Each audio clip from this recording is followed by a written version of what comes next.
In this week's edition of the Business Review, the story of Heecha.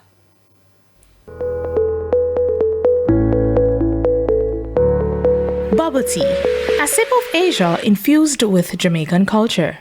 Pia Chin has brought a fresh wave of flavor to the island with Heecha, the Mandarin word for happy and tea. It all started about 10 years ago when we had a family dinner, which we have a discussion about boba tea, which we all love boba tea.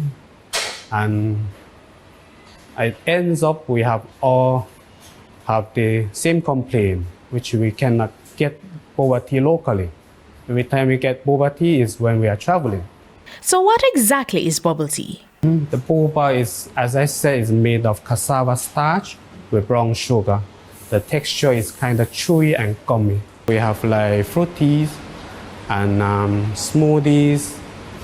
In smoothies, we have different type of fruits, like strawberry, passion, pineapple, etc.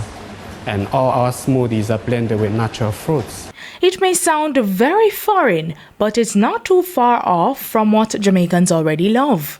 However, Mr. Chin recalls when he opened the first location in 2017, the initial month brought less than 5 customers. The journey that followed was also marked with countless challenges. The biggest challenge was during COVID, because we have to sell in other items to keep the business going.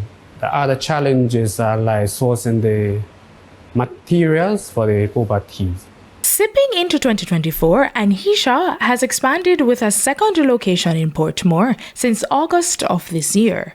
Now, the business is booming, and Mr. Chin has found a solution to source ingredients directly from Asia, streamlining the entire process.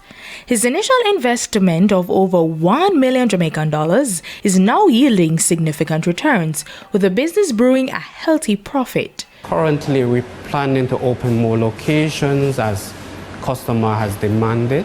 For the Business Review, I'm Deidre Thomas.